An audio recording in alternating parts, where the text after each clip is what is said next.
দিনটা ছিল 30শে আগস্ট, মহারাজের পুজো। আর এই পুজোটা আমাদের পাড়াতে প্রতি বছরই ধুমধাম করে দেওয়া হয়, আর তার সাথে অনেক ভক্তদের ভিড়ও। চলো দেরি না করে ভিডিওটা শুরু করা যাক। প্রথমেই তো ঘুম থেকে উঠে দেখি বাবার সবজি কেনাকাটা সব হয়ে গিয়েছে। এদিকে তো মা তাল ঝুলছে, কারণ তালের বড়া বানাবে সেই জন্য।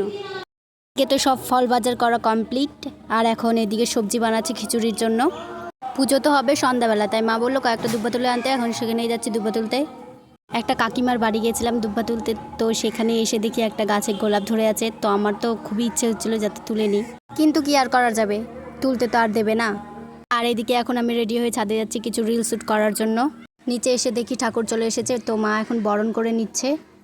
ঠাকুর তো চলে এসেছে, তো চলো আমিও একটু টুক করে রেডি হয়ে চলে আসি। এদিকে আমি আর আমার দিদি তো রেডি হয়ে গেছি। আর আজকে আমাদের বাড়িতে মামা মাম্মিরা এসেছিলো, কারণ মামা স্বপ্ন দেখেছে যে আমাদের বাড়িতে পুজো দিচ্ছে মহারাজ বাবার, তাই আজকে মামা এসেছে। সত্যি এই ঠাকুরটা খুবই জাগ্রত। যদি এই ঠাকুরকে ভক্তি ভরে ডাকা হয় তাহলে সব মনস্কামনা পূরণ হয়।